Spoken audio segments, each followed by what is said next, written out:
winter is not coming. Indeed, it is summer at this point in time. And I'm here with Mark Wilkies, who is running this, what would you call this? It's Historical European Martial Arts, or HEMA for short. Alright, fantastic. And I hear it's not quite recognised as a sport yet, but there is work being done to change that. It's recognised as a sport in a number of European and American states. Sweden, is it? Sweden in particular, yeah. Oh, I heard you were there, won something prestigious. I came 16th in their sabre competition and made it 33rd in their steel longsword out of 200 competitors. So.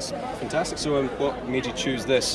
Is it just an appreciation of the art? Or? Well, I started doing Eastern martial arts since I was about 4 years old. Right. I got into medieval reenactment and decided from there, when you start learning about the history, you want to know about the actual texts.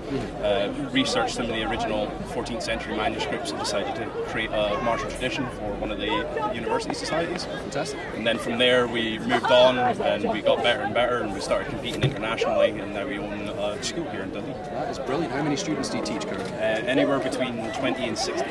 20 and 60, that's fantastic outcome. So you're proud of where you are? Oh, very much so. Where do you see yourself going in the future with this?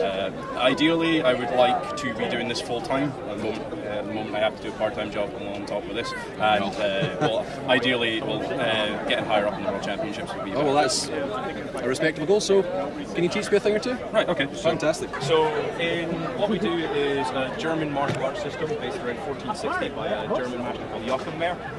Joachim Mehr starts off by teaching 4 primary wards and 8 primary attacks. Okay. So the first is, are you left or right?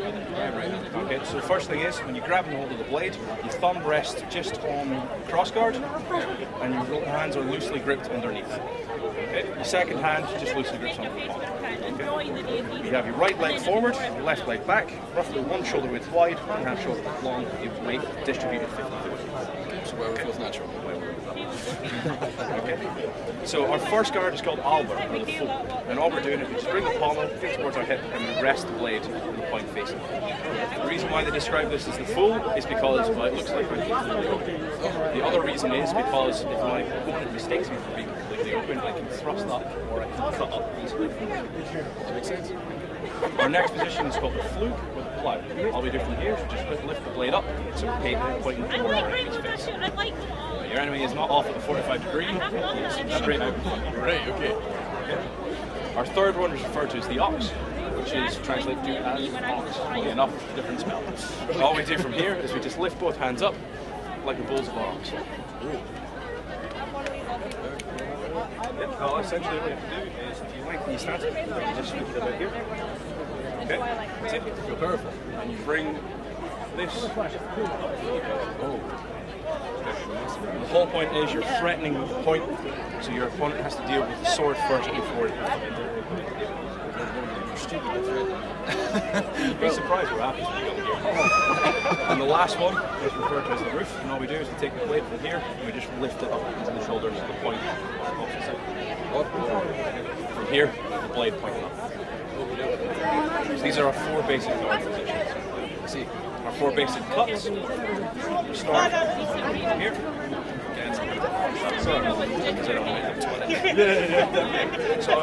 we use the number system 1 through 8. Okay. So number 1, we cut diagonally down from right to left. Number 2 is left to right.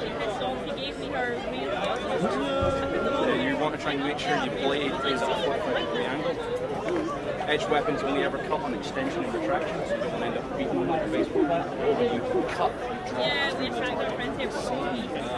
And these, the short ones of these are easy enough to go through the top of the skull and out through the chin. With enough speed, the tip will exceed about 120 miles per hour. When you've got the intention of killing a man, it will go at that speed. Damage. So from this position, we lift up, this, making sure the edge is straight, cut down into the arch. Right, so this leg should be right, okay. So, yeah. Number 2, up again, to the opposite side. From here, number 3, again you're going to we cut midsection across. That's it. Number 4, we just close the opposite line. These are referred to as our middle half. So the first 2 are our over half, this is our middle half. So you've got your over strike and your middle strike. And the last, the other 2 are your upper strikes. So from this position we come back to the side, cut up. You don't want to fling your point all the way back. Essentially what you do at this point is you leave yourself exposed. Pull the arm, you struck, missed. Here, points forwards, you come back in. Brilliant. 5, number 6, again opposite on the other side. So you want to be coming from here to the left-hand side and up to the right. Number 7, straight up, straight down. That's the easy one. Was it in number 8 is we go straight back the other way, right to left. So you see how there, you can essentially just slap that. Right, okay. You're going to be fairly angry at that point, but you ain't going to be dead. So you need to make sure your edges come in line. So knuckles should be facing up. Okay, right. Let me see that one more time. Here, come back. Here, back. Down. So point to the ground. We're just raising our hand. So my thumb should be pointing in. This is difficult. Right. Guide it. So, okay. That's core intensive. Well, a lot of the times what we'll be doing is we'll be taking a step with these. So if I'm cutting down, take a step into the cut. Or if I'm coming here, I'll be stepping in and through. See? So that's the next stage. Okay. So we're going to start with our left leg forward, because all of our guards will be done on both sides. Okay. Start with the blade up and go top. We'll take a step forward with the right leg, cutting, descending down. So this is at an angle, cleaving through the collarbone down through the torso. But it takes practice. Not everyone will get it on the first try. Oh well then. I don't think I'll be killing anybody with this either, unless I am severely strong. You'd be surprised how much damage some of these will do. I reckon I'd cry like a bitch, to be honest. Well, right, okay, so that was step 1. Step 2, here. If we're taking a step with our cut number 2. Alright, so here. Yeah. Blade up.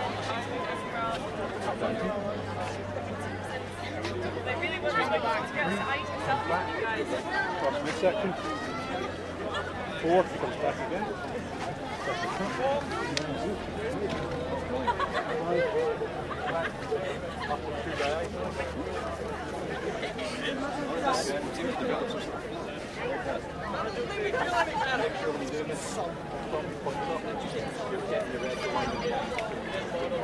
The reason why edge alignment is important is you pull up to the target, you make contact with your edge with the blade.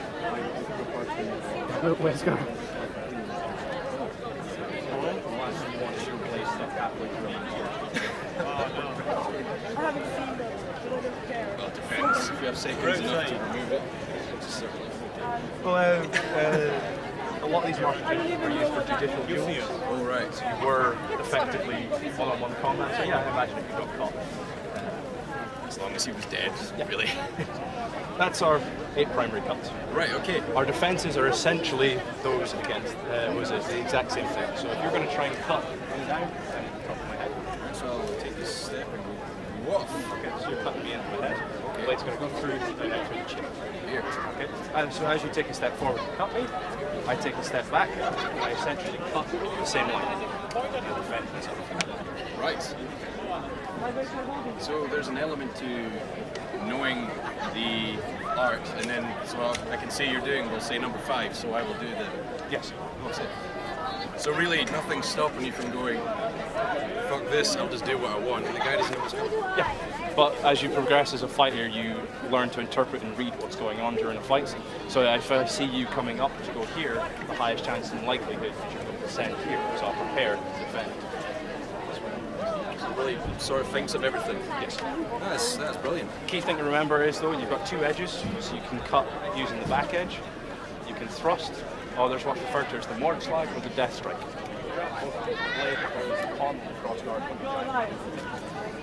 Dear. Well, that's fantastically interesting. This is definitely consider picking up as a hobby. So there's obviously fun to the technique as well. Once you develop it, you start to get creative with it. Or... Yeah, a lot of this, well, you think instead of just stepping and cutting normally, you can efficiently flow There you go.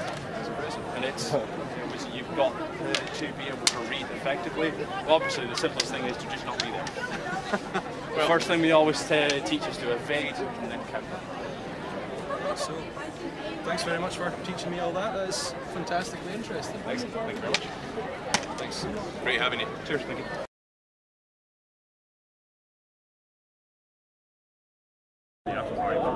I think we're going to be here right now.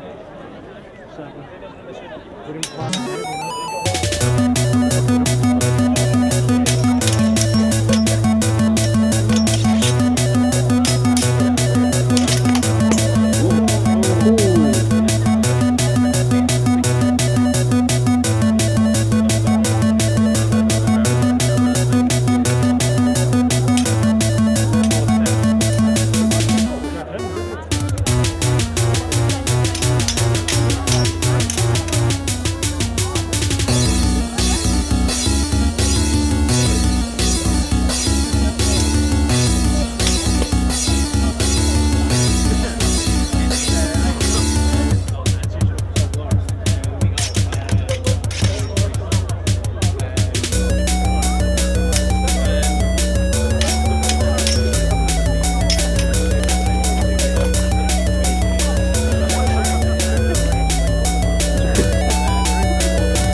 the best.